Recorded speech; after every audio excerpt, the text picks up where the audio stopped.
I would like to channel LEMURIA. The essence of LEMURIA is lavender, indigo, blue, and purple, magenta, lilac. Lavender represents psychic ability. How they express their psychic ability is through art.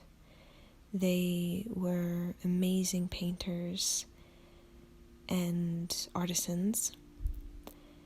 LEMURIA was very much a matriarchal civilization. There was a council of women, and these council of women were leaders, and there were 12 council members, and these council members would lead different aspects of society, from childbearing to defense to medicine, plant medicine to exchange currency. And LEMURIA was on a continent that was at a distance from the main continent or the larger continents. So LEMURIA was very much preserved. There was not a lot of outside interference from the larger continents. They very much lived coastal. They were very much sea men and sea women.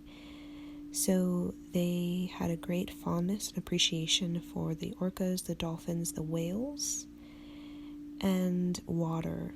They had a lot of ritual regarding water. So they focused a lot on cleansing, healing, and clearing the energy through the ocean. So LEMURIANS were very educated in sacred geometry. So the way that they learned math and science was through sacred geometry. They were very good at visualization.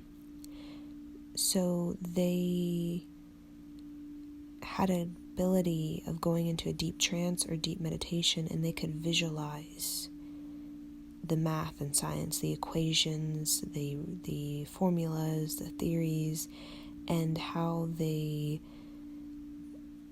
were able to translate their visions is through painting.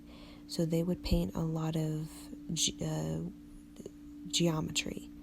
So geometry was a big part of their life when it came to understanding math and understanding science. They were also into natural science, as they were an elemental civilization. So what that meant is that they were very respectful and they honored nature. So they learned through exploring nature. Natural science is very much just out there exploring nature. So they were very skillful at creating geometric formations, what we know today as Stonehenge, and they very much contributed to the later establishments of these geometric formations, these metallithic structures that are all around this planet. The LEMURIANS, they were very much like Lazu. Okay, when I think of Lazu and the philosophy of Lazu, I think of LEMURIA.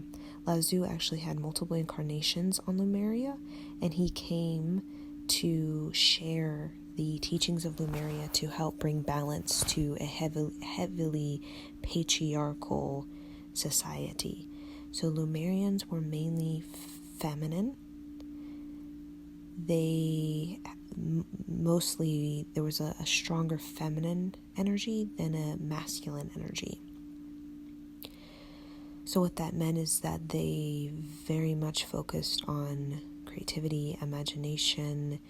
They focused on being multi-talented.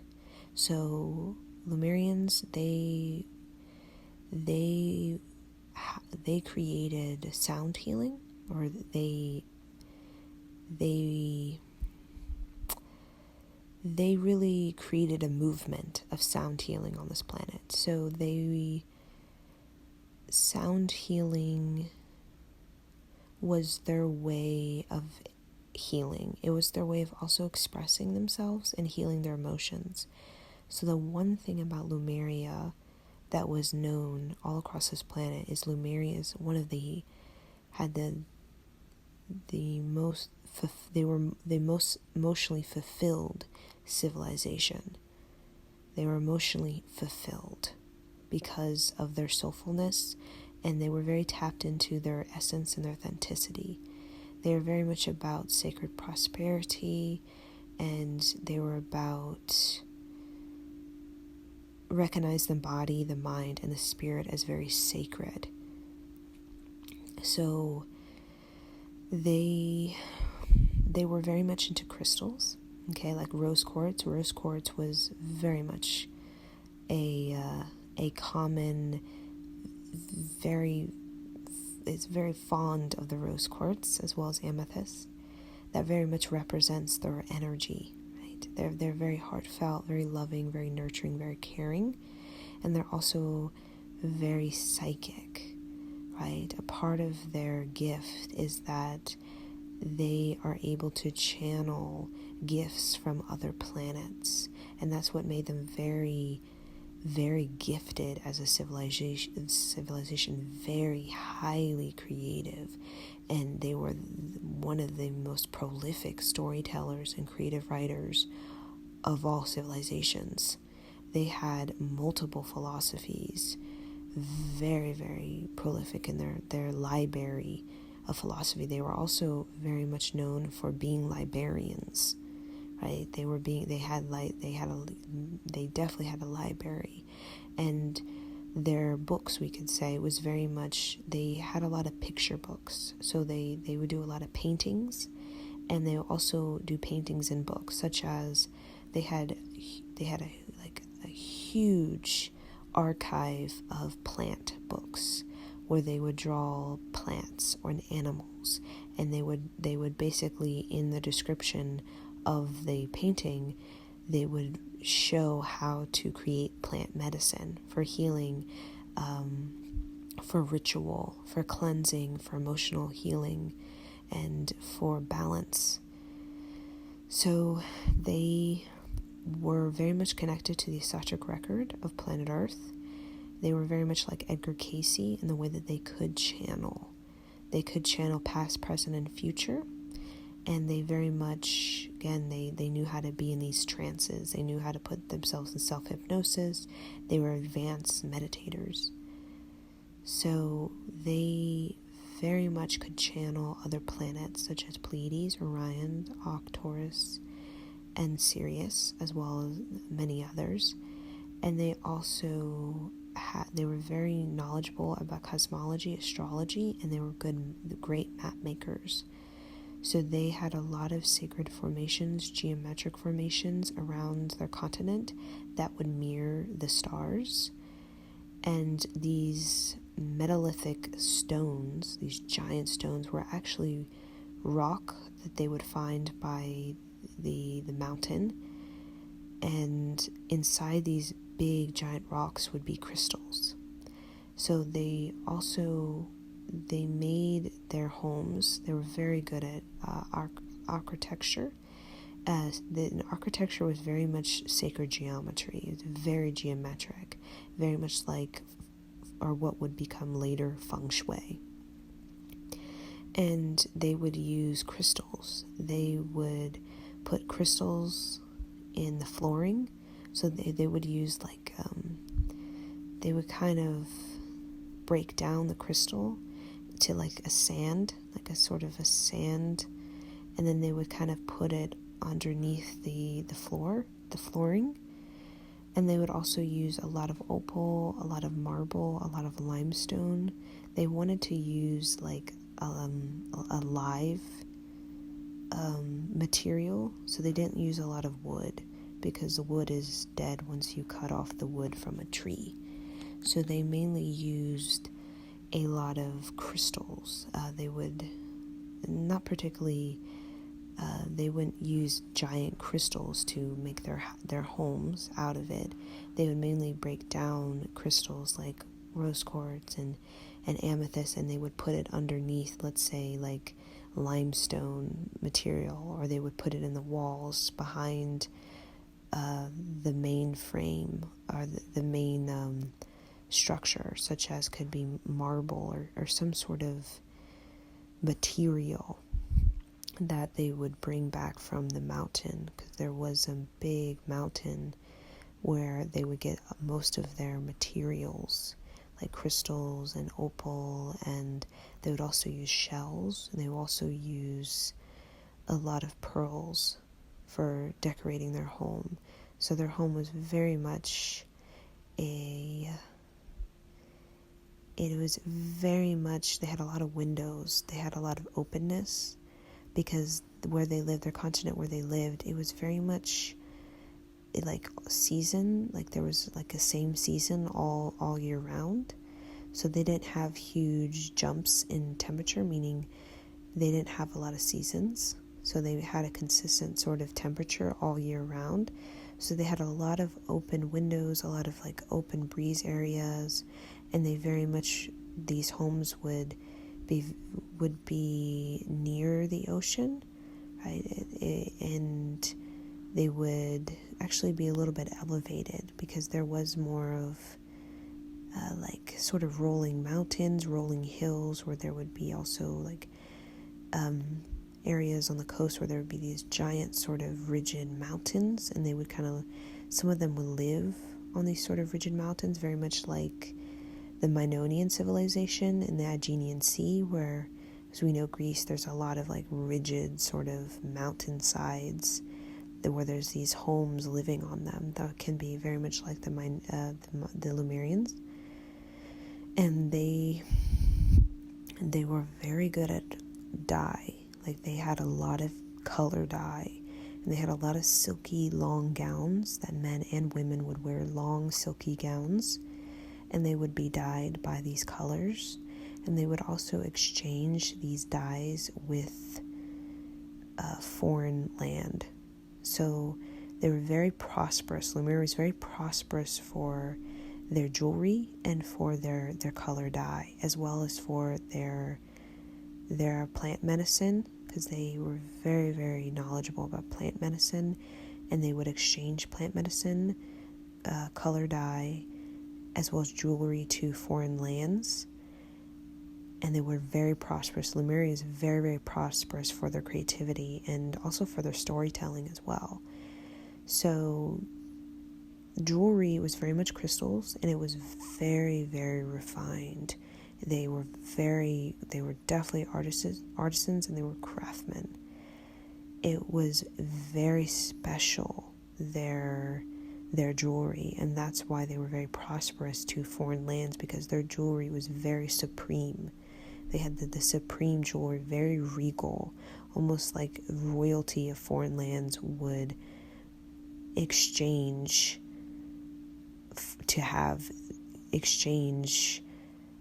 very precious material for these jewelries, and these jewelries made out of materials such as crystal, opal, even made out of shells and pearls. But they created it very, very, it was very regal. It is very activational. It was very much a tool to awaken one's psychic ability to channel the universe. So with their sound healing, they created the lyre and the harp.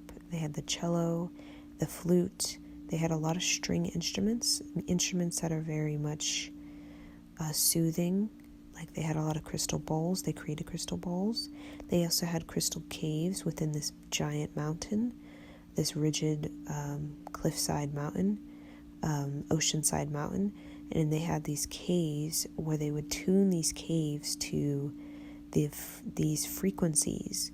And these frequencies in the cave would be used for healing, such as a cave would be tuned to healing the heart.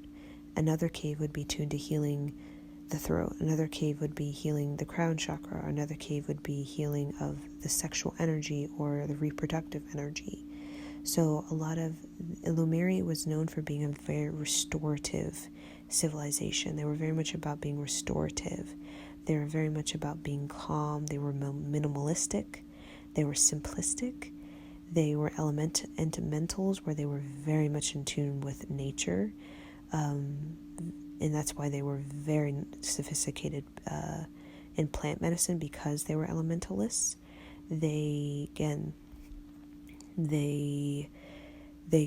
created their homes. Architecture was based off of the sacred geometry of nature, as well as they wanted to use material that is alive. They never used dead material, such as like dead wood.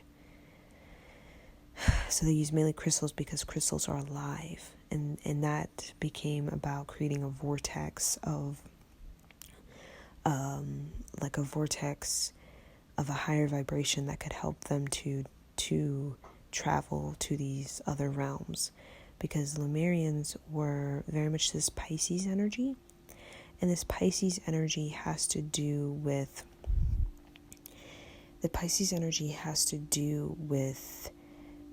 being like the wizard. So they were seen as the wizard, the old soul, the guru, the master. They were seen as very multi-talented. They were seen as joy and union. So their deep philosophy, among many philosophy, is joy and union. So union is fulfilling your emotional, physical, and spiritual needs through art and self-expression, right? Through freedom.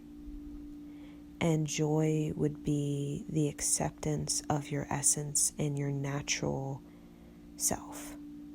So joy and union became their core philosophy for other philosophies. So men in this culture were very much guardians and protectors. So Lemuria was very much preserved. Okay, Lemuria did not have a lot of interference and did not have a lot of, you can say, outsiders coming in and bringing distortions or propaganda or bringing in their ideas. They were very much in dome. Lemuria, since they were very, very psychically advanced, they had a lot of protection around them from these other like Pleiadians. They had major protection, because a part of the Lemurian civilization is that they wanted to really focus on the fullness of the feminine. So that was what the Lemurian civilization was. They really wanted to explore the fullness of the feminine energy to really ground that frequency on this planet. So they very much were preserved and they were protected. And the men were guardians. They would very much be guardians in the way they were respectful and they honored nature. And with this Pisces energy, Lemurians also were about platonic love, friendship, romance. But again, they had like love was more of like appreciation, gratitude. It was more so of companionship. Right? It was more so about synergy, being co-creative, such as painting and music and creative writing and storytelling and light language. So everybody really focused more so on their trade, right? Everybody had a trade. And again, the creativity was so prolific in the Lemurian civilization. So a lot of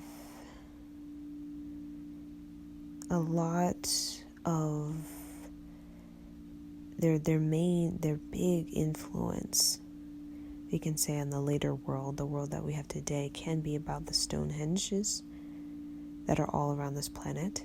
Okay, they very much influence that, as well as sacred geometry in the form of architecture. They also had very good irrigation. They would be able to travel water from the mainland, where they had a mountain, like spring water. They were able to carry it down. They're very sophisticated at that. That would later become aqueducts in this Roman era. And also they had philosophy that would become the foundation for philosophy we know as creating the Roman patriarchal domination. So again, their philosophy on moral reason, ethics, and they had the order. They had a very, very solid order, okay, in which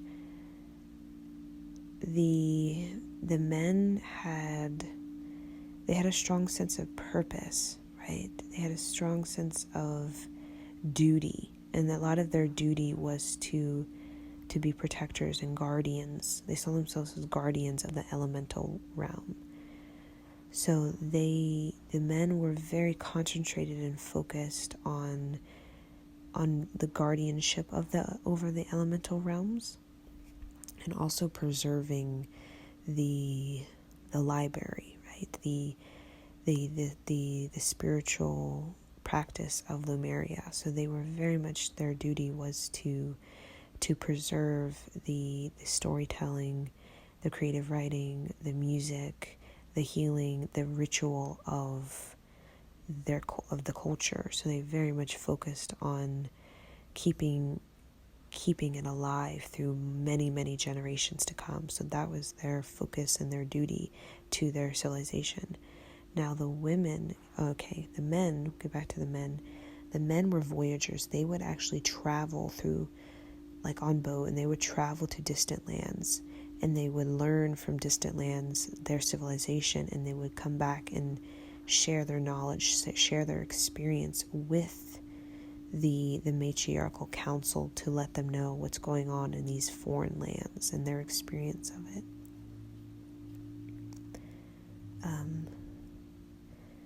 The women, they stayed on Lemuria, and again, a lot of the women, in the city-states, or you could say the city-state, the women focused on community child raising. So that was one major movement, as they focused on child raising. So child raising was based on community, and they had intentional conception, and they also had ritual for labor, ritual after birth, and the child would be raised by a community of women, the grandmother, the sisters, and just the whole community. So a child very much would focus a lot on the art, right? They would learn, we could say, math, science through painting, through visualization, through storytelling, and through creative writing, and through dance and through music. So that's how children would learn. Okay, they would learn through more so the senses, like hearing, seeing, even tasting, tasting different plants to kind of sense the different reactions their body has to these different plants in their system. So it was very much, they were very sensual in the way that they like to see, hear, taste, smell, in order to really learn. So they learned through the senses and sensuality. So plant medicine was something that their library on plant medicine would actually become something that in the later world would be shared, what they discovered, because they would also channel a lot of these remedies and these rituals from other planets. because with their Pisces energy, they were very cosmic, right? They were very evolved. They had evolved consciousness, and the way that they could really, most of their information that they got through storytelling, creative writing, painting, was very much off planet. So a lot of their planet painting, they focused on plants, animals, the ocean. They focused on portraits. They focused on mysticism, and they focused on what we call like the dream state.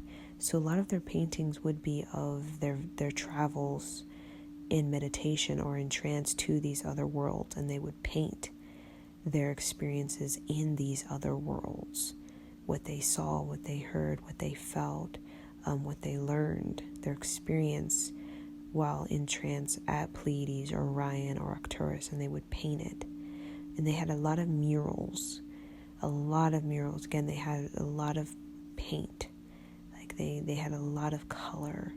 Very, very good at creating color dye. So they had a lot of murals that would influence the Minoan murals of animals, and they also had a lot of, again, celebration, ritual. And celebration would be like full moon, new moon. Like they were very much ritualistic in the way that they were very much about connecting with the soul, the essence, right? So they were not earthbound. They were very much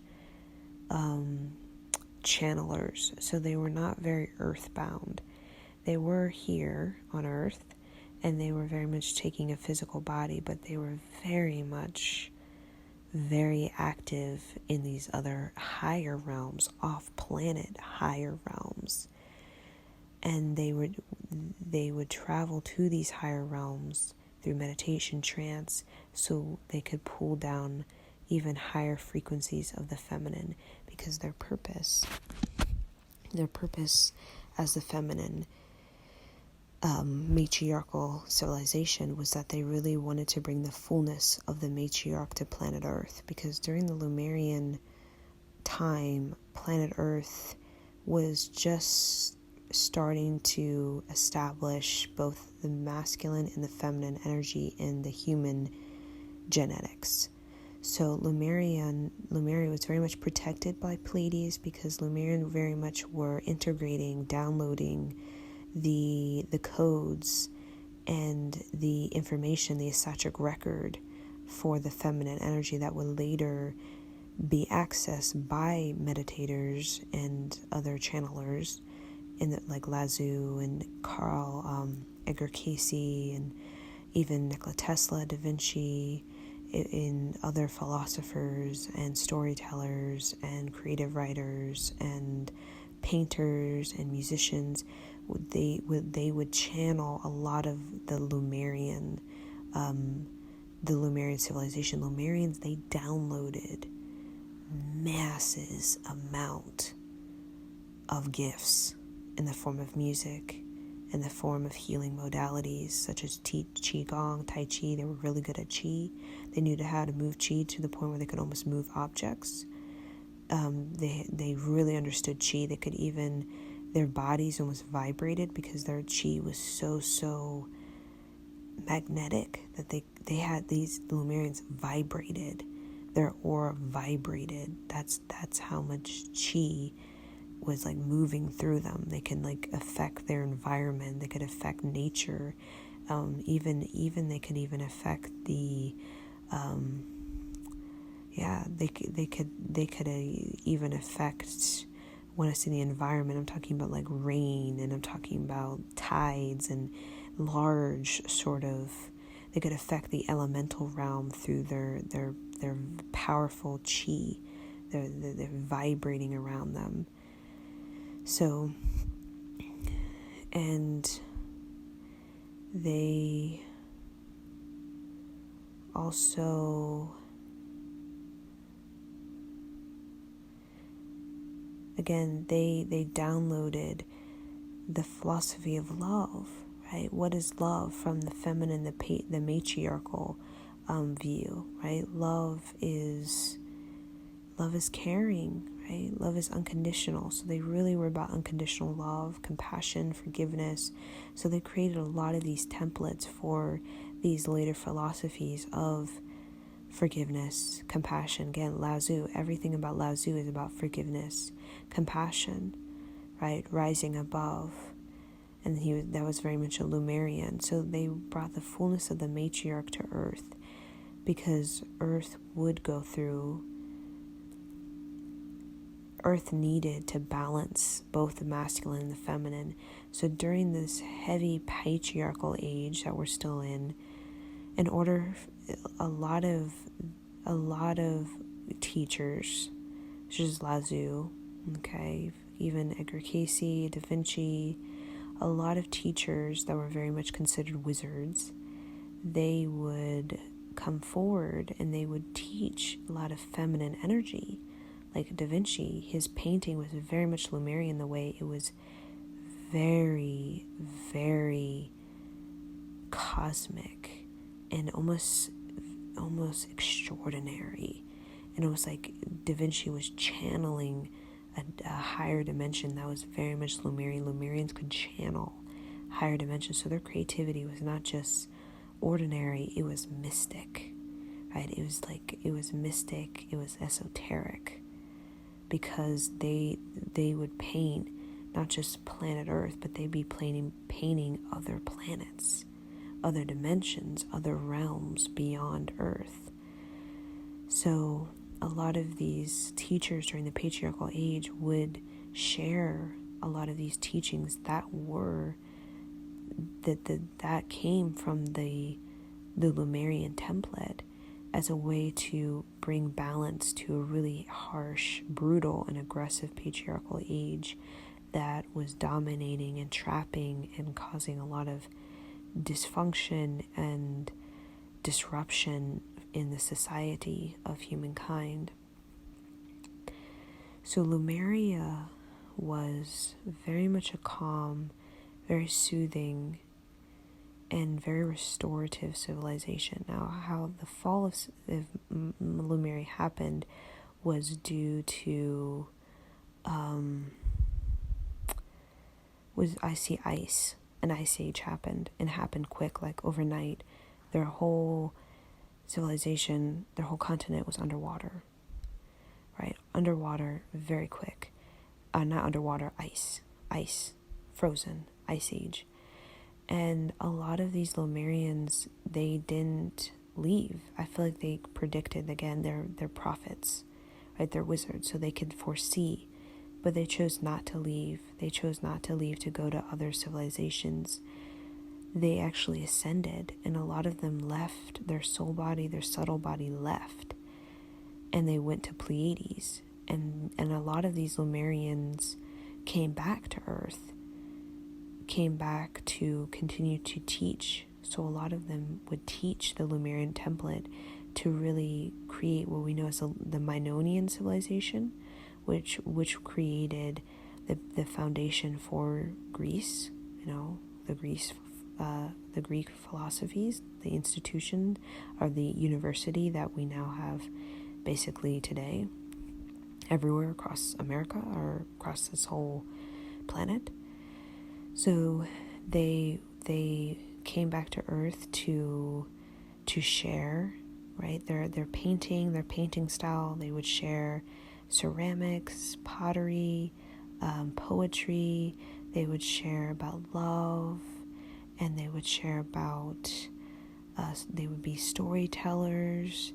They would share about order, right? How to have order in a civilization, right? Through Lemurian, they saw order as emotional balance, right? Make sure that people are emotionally balanced. And they created emotional balance through really healing, right? Healing the chakras, really healing the spirit, the mind, the body. So they saw order as when the energy in the life of the person is soothed, is calm, people can make the best decision. So it's about emotional balance. It's about emotional fulfillment. It's about emotional calm that brings about the best results for humankind. So that was kind of their philosophy on how to bring order to a city-state. And they were very fair, okay? Back to Lemuria, they were very fair in the way that everybody was even, right? There was no big jumps between, let's say, a leader in the Council of the 12, who is a leader of defense, right? Which basically has to do with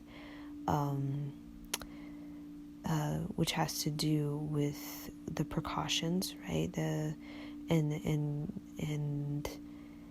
the, you could say, the protocols, the principles. It also could be about virtues and values. It also could be about like reviewing people and making sure that everything is as it should be, right? So it's a lot of defense had to do with checking up with the people, right? Making sure that the people are sound. But everybody exchange was very active. They had huge exchange in Lemuria. Again, everyone was creative. Everybody was so prolific. There was prosperity everywhere. Everybody was exchanging their trade, their craftsmanship, their work, their gift, their talent, whatever. There was a massive exchange. So everybody had, like, you can say, currency was very much flowing, right? It wasn't stagnant. It wasn't bulky, accumulative. It wasn't at the top or, withheld or discriminated. It was very much circulating throughout the entire civilization. Okay, so very, very prosperous in the exchange, the circulation of currency. So with Lemurians in exiting Earth and returning, right? They ascended because they knew how to, because again, they were fabulous astro travelers, remote viewers, you name it, psychically. They knew how to leave their body, right? They were so gifted at leaving their body and returning back to their body. They would travel through the realms of many realms, and that also would influence Egypt, because Lemuria happened before Egypt. Not too far ahead of Egypt, early Egypt, matriarchal Egypt. But Lemuria would also contribute to the matriarchal Egypt. There definitely was some sort of stream of consciousness that was shared between early Egypt, matriarchal Egypt, and Lemurians, and the way that they both were very much into mysticism, esoterics, and they both were into trance, self-hypnosis, and they were both into ascension, right? Storytelling, creative writing, ritual. They're very much into ritual when it came to conscious pregnancy, intentional conception, raising a generation. They were very, very much both about the arts and the music and sound healing and self-expression and emotional balance. But Lemuria was very gentle, right? Lemuria was we call the blue ray beings, and the blue ray beings just represents that they're very gentle and they're very calm, and they don't say much, right? They say through their body language, they say through their look, right? They're so expressive, they don't even need to speak. You can just see it in their eyes and their body language, in their vibration. You can just sense what they have to say. So there wasn't a lot of conversation. It was just through presence, because Lemurians also had deep intimacy, like white tantric yoga intimacy, and the way that Pisces is all about deep intimacy. So they actually would share a lot of their intimacy practices, rituals with other regions of planet Earth, such as early matriarchal Egypt, right, on how to create intimacy, even white sexual tantric sexuality, right? They knew how to create this presence. So I see their art and their painting like Taoism, right? Taoism is about presence. It's about fondness for nature, appreciation for nature. It's about living a simple life. It's about the elemental kingdom, right? It's about the spirituality of nature, the forgiveness, the compassion, the patience, and the joy of nature. So Lemurians had, in mainland, they had a mountain, and they had sacred holy water that would pour through this mountain, and a lot of the women would take a pilgrimage to these lakes, these rivers that were more inland, on like in a mountain, and they would go to these places as a sacred ritual to heal themselves and to cleanse themselves, right? And they would use a lot of holy water. Again, they would pray on water a lot. They would pray on clean water, and they would crystalline their consciousness, and they would really they would experience like deep, profound, like transcendental encounters through praying over water and through bathing in these holy waters, where they would take a pilgrimage to go there to bathe in these holy waters. So Lemurians were about taking baths. They took baths maybe like 4 times a day, and they would swim in the ocean a lot, right? And they would participate in sound, like sound hearing. They also had mantra, that would be later Sanskrit, mantra, light language, that they would literally download from other planets. And they would store these mantras in a library, because they had a library. Their library wasn't paper. Their library was actually crystals. They had a giant crystal cave, and they knew how to store knowledge in crystals. And how you would access the crystals is you would meditate upon the crystals, and you would get visions, right? So they didn't just have a library of a bunch of scrolls or a bunch of books with paper. They had a computer, and that was the crystal caves. And they would basically download their consciousness into these crystals, and future generations would retrieve these downloads through meditation, and they would receive the downloads as visions, right? Lemurian was about visions. They received visions, visualizations, and in their visions they would also receive inventions, innovations, right? So they're very inventive when it came to their architecture, and the way that it was very geometric. And they also see a lot of visions in the form of sacred geometry, and then they would see like mandalas and spiraling like fractal energy, yantra energy, and they would actually like know how to transcribe these sort of geometric patterns into actual like logic and math and science and theory and equation. And they would use that for architecture, design, irrigation, and also they would use it to receive like deep space like messages, because the Lemurians would receive deep space messages like from way distant planets that would be transmitting to planet Earth. They would receive these deep space transmissions they would come in as visions or visualizations, like patterns, like shapes, and they knew how to decipher them because they were so advanced at geometry. So advanced. Their whole city-state, their whole design of their material environment was based off of geometry.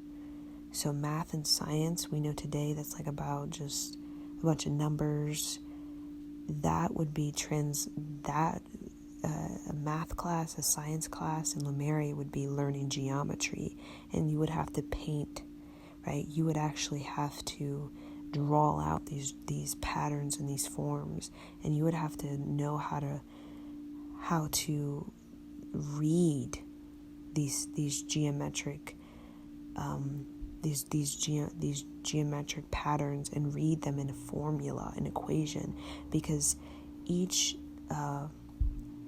geometric shape had a theory and equation, and that was their way of documenting science and math, right? But they didn't use a lot of it. They were not about building. They were not about advancements in technology and creating stuff. They were very simple, right? They would channel the information, they would store it, and they would use it for art and music and for emotional happiness, right? For creativity, for storytelling, for advancements in their ability to be creative, right? They would not use it to create all this technology and all this material gain and all this stuff. They were not about stuff. They were like feng shui, very simple. But they love to channel, and they love to receive like intergalactic information in the form of visions and visualizations and inventions. So very much like Nikola Tesla, their mind is constantly flooded with downloads of visions and visualizations, and they would see images, and they would see patterns, and they would see like literally technology in their visions, and they knew how to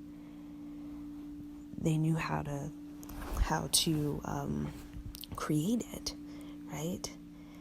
They would receive a lot of downloads for the future and the past, right? So they were very much, they had a lot of prophecy. They had a lot of prophecy, and they also had a lot of prophecy, and they had a lot of like psychic awareness about the past, present, and future. So they could actually tap into different time periods, different eras and ages on planet Earth, and they could paint these eras and ages in the past, present, and remote future, right? They could paint it. They could actually create like a mural of it, like in the form of like a mandala, or what we know as like a geometric shape, right? Like a crop circle, we could say today, but on a mural. And that would represent the vibrational resonance and the vibrational, you can say, the era of like a past, present, or future reality on planet Earth or on other planets. So they had bright colors, very vivid colors. Again, they were wonderful. They knew how to make colors. So they had murals that were very, very colorful and radiant and vibrant. And a lot of their murals were very diverse in the way that they had animals, and then they had like ET, like symbols and light language, and then they would have like Sanskrit, and then they would have like pictures of orcas,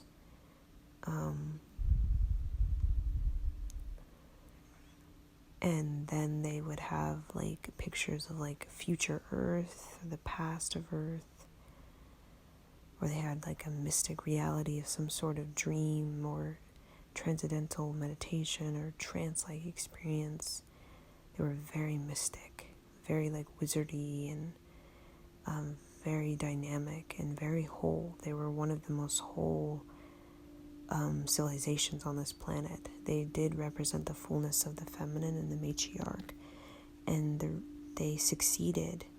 Even though their continent went under ice and Lemurian left, they succeeded. They actually completed their mission, and they existed for not that long. I would say like maybe 2,000 years. Right? I just don't feel like they lasted that long, but in that span, they were so creative. They actually completed like a 12,000 to a 26,000 complete cycle of experience, of knowledge, of wisdom, of teaching, of study within 2,000 years. that is just how devoted they were to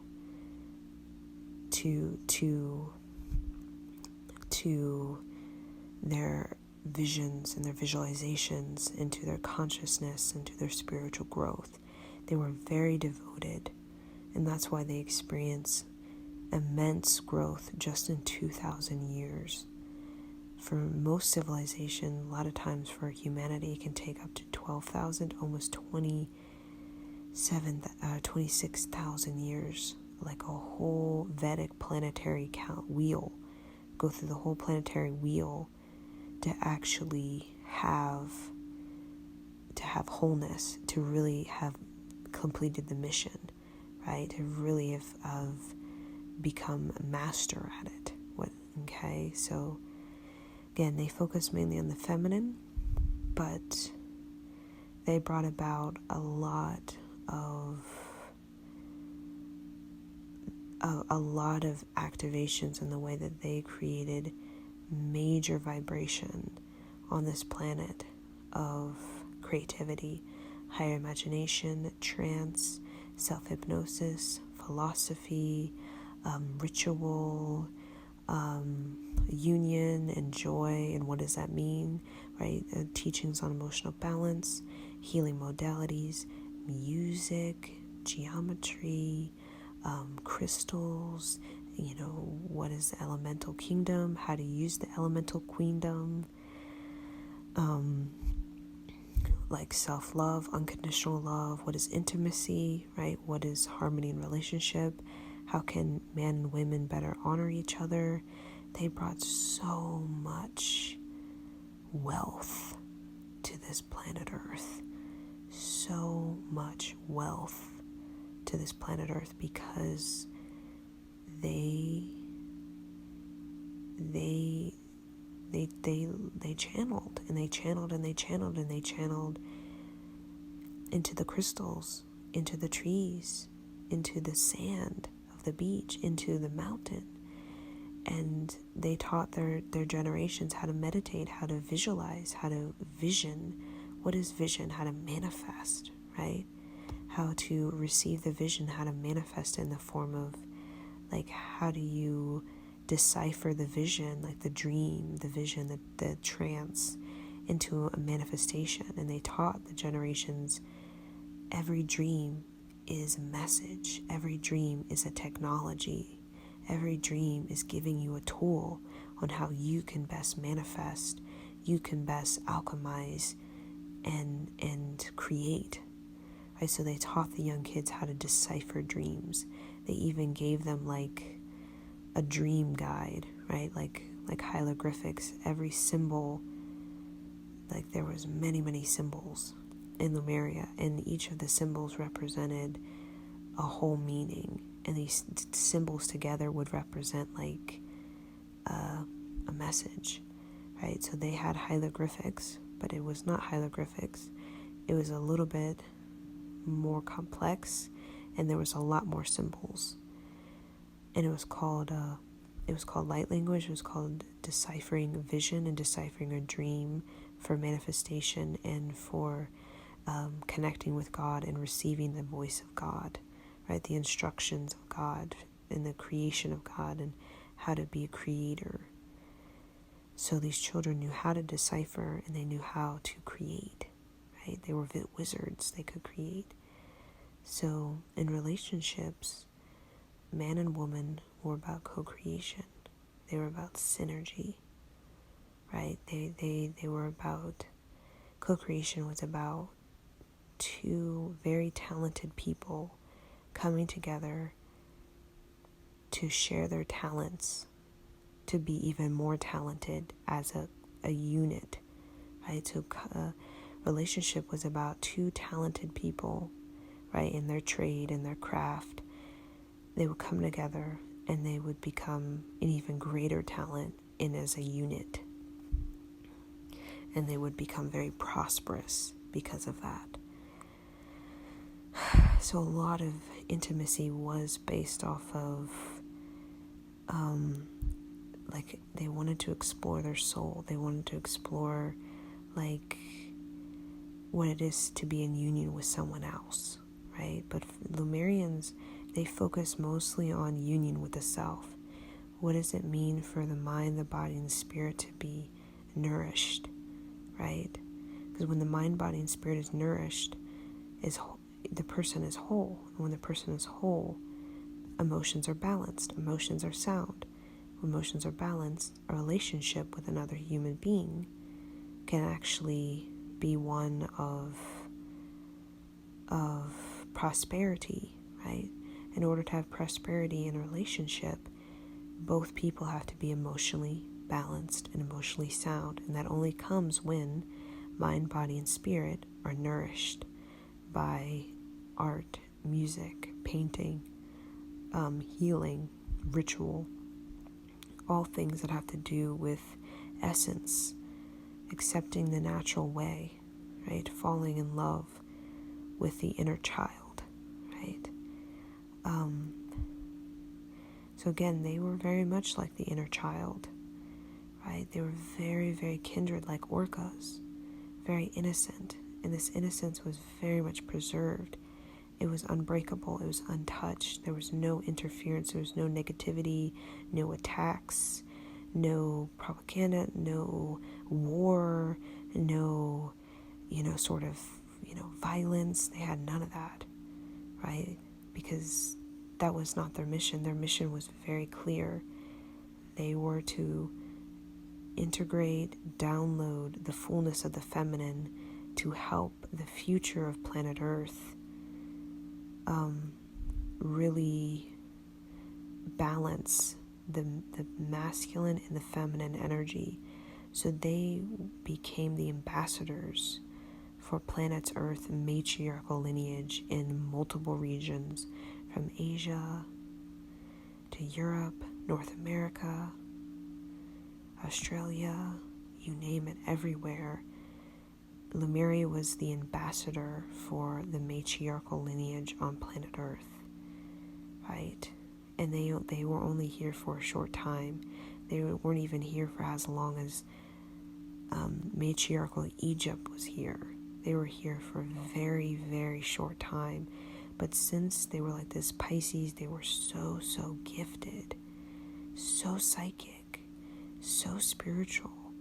They were remembered because their impact, what they downloaded into the elemental kingdom, those people in Egypt, Asia, Native Americans in North America, when they meditated upon the elemental queendom, they could actually receive and feel the vibrational impact Lemuria had on this planet, and they could actually receive their visions for humanity, receive their lifestyle, their happiness, their emotional fulfillment, their union, their joy, their ritual, their healing, their celebration, their dance, right? Their maps, their cosmology, astrology.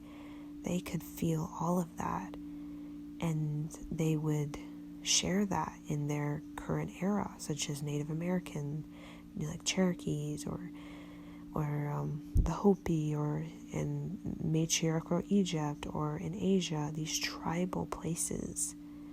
A lot of them could feel the unconditional love and deep intimacy Lemuria had with the elemental queendom. And that became the planet's greatest success when it came to this matriarchal frequency that is very, very prominent, very strong on this planet, regardless of the fact that we're in this patriarchal age that's really heavy and aggressive and oppressing, dominating. The matriarchal is still very, very strong because the Lemurians really downloaded so much information. They downloaded at least 12 to 26 incarnations of wisdom in a single body, in a single life, because they would have visions every day for their entire life, and they would document their visions through painting, through music, through ritual, through storytelling, through creative writing, through murals, through crystal singing bowls, through crystal caves where they would project and download their visions into the elemental kingdom through the crystals. Wow, like they were like Edgar Cayce. Edgar Cayce had thousands of visions, and he has a whole library in Virginia Beach of all his visions. Now, can you imagine a whole entire civilization of people like Edgar Cayce? Just think of the magnitude of wisdom, knowledge, and insight creatively, with technology, with health, with plant medicine, with order, philosophy, justice, love, right? Happiness, community, sexuality. You imagine if there was a whole civilization of Edgar Cayce or Nikola Tesla. That was Lemuria. Everybody was psychic. Everybody bred psychic ability. They were the Pisces energy, so strong on this planet, and that's why they're the blue rays. And the blue rays, they left planet Earth, right? And they live in, a lot of times, Pleiades and Orion and other places, other realms and far distant space, but they are known as the blue rays, and they're known as the rose quartz energy, right? The soft pink, the love, right? When we think of love, true love, we think of Lemuria because it is where true love really began, in Lemuria. True love began in Lemuria, twin flames, soul family. It began in Lemuria, where in Lemuria, true love was we got to experience our essence from a place of healing without trauma and pain and confusion and propaganda and judgment. We experienced true love in Lemuria from a state in the human body, in a state of deep healing. That is where we as twin flames experience joy, pure joy with each other. And that's why a lot of us twin flames and soul family, we remember those lifetimes. And that's why we keep going and we keep fighting as warriors, because we know it is possible on this planet Earth to have joy in true love, to have joy in union. We know if Lemuria did it, a whole civilization did it, had union and joy and emotional balance. It is possible for a civilization to have it again. And that's why as twin flames we fight. That's why as light wakers we fight as warriors through all this aggression and attack and war and negativity, because we know in the soul of our deepest soul it is possible for a lineage of people, community, even a whole civilization, a whole nation, to have joy and union and emotional balance. But it takes vision, it takes manifestation, it takes gift, talent, psychic awareness, protection, right? And it really takes devotion to the healing modalities that are here everywhere on this planet, given, offered, practice as a way, like Lao Tzu, as a way for us to save ourselves from emotional pain, suffering, imbalance that leads to brokenness, that leads to fragmented life, hate, discrimination, judgment, shame, into a way out of that and into emotional balance, mind, body, spirit, nourishment and emotional fulfillment that becomes the center for our life of restoration, right? We can restore ourselves back to a very natural place where we're balanced and fulfilled. Emotionally, we are holy waters, not dirty waters, holy waters. It is possible. And that's what LEMURIA really taught us. They gave us the ritual, the healing modality, the tool, the geometry, the vision, the pathway for our restoration, right? Out of suffering and trauma and pain and all this disruption, and into restoration where we can become natural again, union, which is mind, body, and spirit nourishment, joy, accepting your natural way, living your natural way, and allowing your natural way to be your ascension, your accomplishment, your way into the universe.